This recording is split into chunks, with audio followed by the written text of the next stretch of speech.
एक छोटे से गांव जिसका नाम सुखपुर था, वहां की गलियों में हर शाम मिठास और खुशबू फैली रहती थी। लोग शाम को अपने दिन भर की थकान को भुलाने के लिए चाट गोलगप्पे की दुकान पर जुटते। गांव की सबसे मशहूर दुकान थी बाबूजी की चाट भंडार। बाबूजी के बनाए समोसे और पानीपुरी का स्वाद पूरे जिले में प्रसिद्ध था। बाबूजी, जिनका असली नाम रामलाल था, एक साधारण व्यक्ति थे, लेकिन उनके हाथ में जैसे कोई जादू था। जो भी उनकी दुकान पर आता, उनकी बनाई चीजों का दीवाना हो जाता। पर इस स्वाद के पीछे एक रहस्य छुपा था, जो केवल बाबूजी जानते थे। कई साल पहले जब रामलाल एक युवा थे, तो उन्होंने पहाड़ों के पास एक साधु बाबा की मदद की थी। साधु ने बदले में रामलाल को एक जादुई मसाले की पुड़िया दी और कहा, यह मसाला तुम्हारे हाथों से बने भोजन में डालने पर जो भी खाएगा, वो खुशी महसूस करेगा और दुख भूल जाएगा।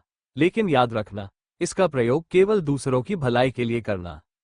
रामलाल ने साधु बाबा का आशीर्वाद लिया और अपनी छोटी सी दुकान खोल ली। हर रोज वे वही मसाला अपने समोसे और पानीपुरी में डालते और लोग हर दिन खुश होकर लौटते।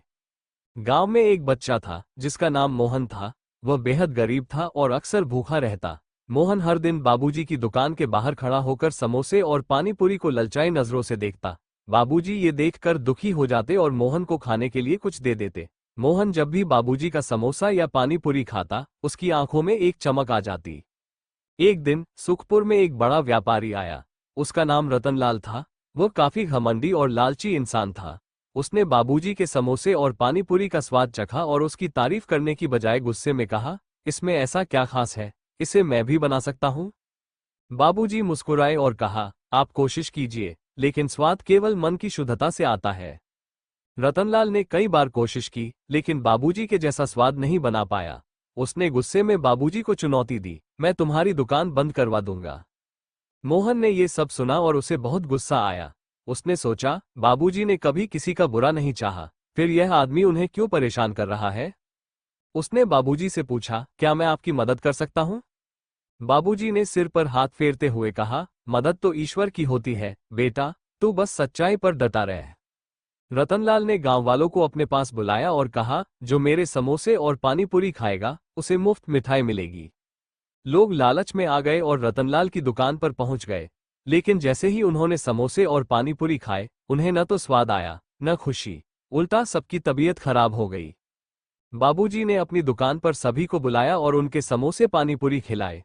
लोगों के चेहरे पर तुरंत मुस्कान लौट आई। रतनलाल को यह देखकर शर्मिंदगी महसूस हुई। बाबूजी ने मोहन को बुलाकर कहा, बेटा, ये जादू केवल मसाले का नहीं, बल्कि प्यार और सच्चाई का है। जब तक मन में प्रेम और दूसरों की भलाई का भाव होगा, तब तक ये जादू बना रहेगा। मोहन ने यह बात जीवन भर याद रखी और बाबूजी की तरह ईमानदारी और सच्चाई का रास्ता अपनाया।